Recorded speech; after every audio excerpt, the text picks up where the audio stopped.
அப்படியா படிச்சிருக்காங்க? நீ வந்து சும்மா வர மாட்டே. இப்ப அப்படிலாம் கிடையாது. நல்லது செஞ்சவங்களுக்குலாம் கெட்டதை படைப்பாரு. கெட்டது செஞ்சவங்களுக்குலாம் நல்லதை படைப்பாரு. களி உலகம் மாத்தி மாத்தி படிச்சிருக்காரு. களி களி பார்வதா தேவியானவர் கேட்பார். களி முத்தி போயிட்டு கேட்டபோது ஆண்டவா பகவானே, அந்த நாகலோக கட்டணத்தில் நாகக்கண்ணி என்பவர் ஒரு பெண். ஆமா, அந்த நாகராஜ மன்னன் உங்களிடத்தில் ஒரு ஆண். ஆமா, அதனால அந்த நாகக்கண்ணி பெண்குடியாருக்கு மதன வரம் கொடுப்பதற்காக நான் பார்வதி வாரேன் என்று சொன்னார். உடனே பகவான் சொல்றாரு, ஏம்மா பார்வதி, நீ வேண்டவே வேண்டாம். நீ என்ன சும்மாவா வர்ற? நீ என்ன அப்படி ஆமா சும்மா இருந்தா எப்படி ஞாபகம் போகும்? ஒருத்தர் ஏதாவது குறைஞ்ச விஷயம் ஞாபகம் போகும்.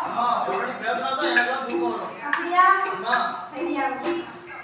அப்படி அந்த பார்வதா தேவியானவர் சொன்னபோது அந்த ஆண்டவனும் பகவானும் நாகலோகம் வருகிறார். அப்போ நாகலோகம் வரும்போது அந்த பார்வதா தேவியானவர் அமைதியாவே வராத. இது அமைதியா வந்தா இது சரி வராது. ஆமா, அதனால ஒரு பெரிய ஆலமரத்தை சிருஷ்டிச்சார். அந்த ஆலமரத்துல 10 வயசு பாலகன். ஆமா, 10 வயசு ஆகுது. அது 15 வயசு ஆகுது.